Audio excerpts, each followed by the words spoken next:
बोलिए सियावर रामचंद्र भगवान की जय।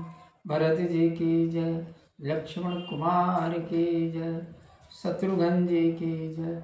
महावीर बजरंगबली स्वामी की जय। उमापति महादेव की जय। जगदम्बा महारानी की जय। सब संतों की जय। प्रिय सज्जनों, मैं भजपत सिंह राजपूत और आज अयोध्या कांड के दोहा क्रमांक 169 के आगे से मैं श्री राम कथा आपको सुनाने जा रहा हूँ। आप सभी बंधुजन भक्ति भाव से श्रवण कीजिए। अनुचित उचित विचार तजो जय पालय पितु बैन, ते भाजन सुख सुजस के बसई अमर पति नीलकंठ सिया रामचंद्र शंकर हरि ओम।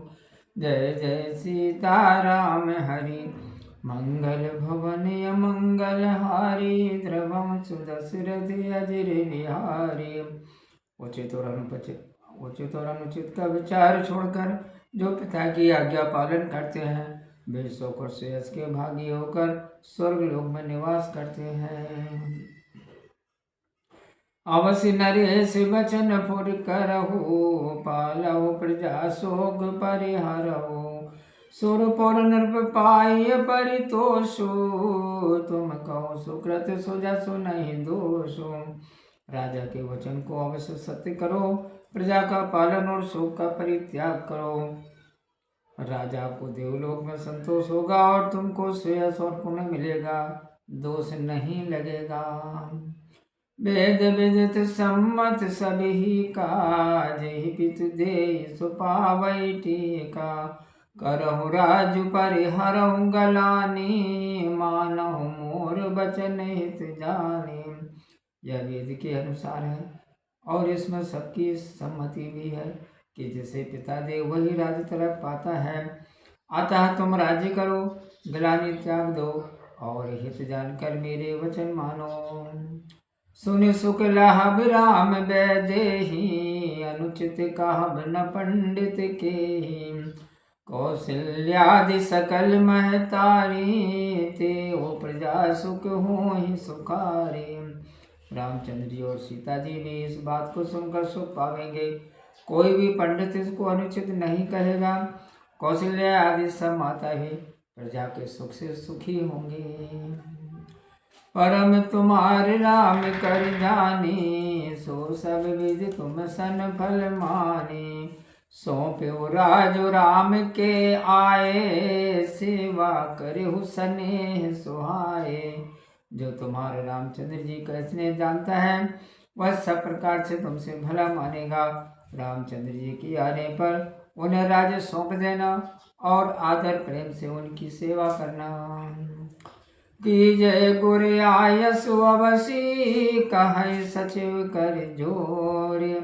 रघुपति आये उचित जय, तस तब कर बिबहोर। लखन सिया रामचंद्र शंकर हरि ओम।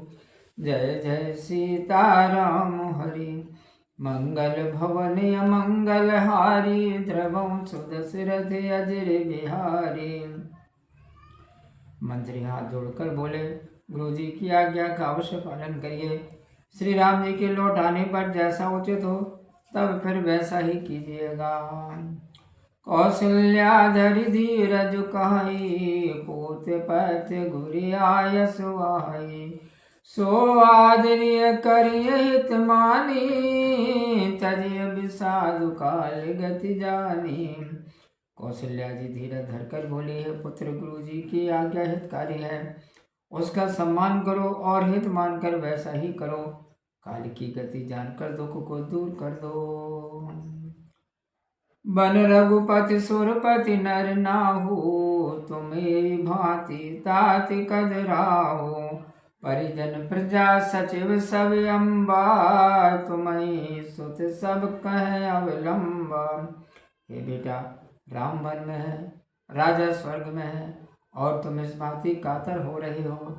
हे पुत्र, कुटुंबी मंत्री और सब माताओं के तुम ही सहारे हो। लख विधि बाम काल कठिनाई, धीरज धरऊ मातु बल जाए। सिर धरि गुर आयसु अनुसरहु, प्रजा पाली परिजन दुख हरहु। विधाता को उल्टा और काल की कठिनता को समझकर धीरज धरो। माता तुम्हारी बलियां लेती है। गुरु की आज्ञा मानकर उसी के अनुसार प्रजा का पालन कर नगर वासियों के दुख को दूर करो। गुरु के वचन सचिव अभिनंदनु, सुने भरत हित जनु चंदनु। सुनी बहोरी मातु मृदुवानी, शील स्नेह सरल रस सानी। भरत जी ने गुरु के वचन और मंत्रियों के अनुमोदन को सुना, जो उनके हृदय के लिए चंदन के समान शीतल है। फिर उन्होंने माता की कोमल वाणी सुनी, जो शील स्नेह तरह सरलता के रस से भरी हुई है। छंद। सानी सरल रस मातु बानी, सुनी भरत व्याकुल भय। लोचन सरोरौ स्रवत सिंचत, विरह और अंकुर नय। सो दशा देखत समय, तहि बिसरी समय सुध देह की। तुलसी सराहत सकल सादर, सीव सहज स्नेह की। माता की सरलता के रस से भरी हुई वाणी सुनकर भरत जी विकल हो गए। उनके कमल नेत्रों से बहता हुआ जल मानो हृदय के विरह रूपी नए पौधों को सींचने लगा। भरत जी की ऐसी दशा देखकर सबको अपने देह की सुध बुध भूल गई। तुलसीदास जी कहते हैं कि सब लोगों स्वाभाविक स्नेह की सीमा को सादर सराहने लगे। सोरठा। भरतु कमल कर जोर, धीर धुरंधर धीर धरी। बचन अमीय जनु बोरे, देते उचित उत्तर सबहि। मंगल भवल अमंगल हारी, द्रवं सुदशरथ अजिर बिहारी। धैर्य की धुरी को धारण करने वाले भरत जी धीरज धरकर और कमल स्वरूप हाथों को जोड़कर मानो अमृत से भरे हुए वचनों से सबको उचित उत्तर देने लगे। मास 18वां विश्राम। मोहि उपदेश दीन गुरनी का, प्रजा सचिव सम्मत सब ही का। मातु उचित धरि आय सुदीना, अवश्य शीस धरि चाहो की नाम। गुरु जी ने मुझे बहुत भला उपदेश दिया, जो प्रजा मंत्री आदि सब ही से सम्मत है। फिर माता जी ने भी उचित आज्ञा दी है, उसे सिर पर अवश्य धारण करके मैं वैसा ही करना चाहता हूँ। गुरु पितु मातु स्वामी बानी, सुनि मन मुदित करिय भली जानी। उचित किए अनुचित किए विचारू, धर्म जाय सिर पातक भारू।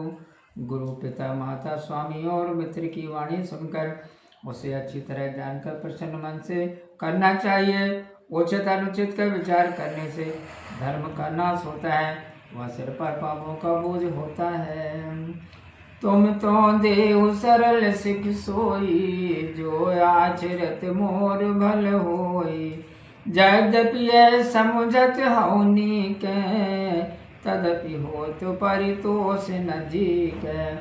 आप तो मुझे वही सरल सीख दे रहे हैं जिसके आचरण करने से मेरा भला हो। यद्यपि मैं यह बात भली प्रकार समझता हूँ, तो भी मेरे जी में संतोष नहीं होता।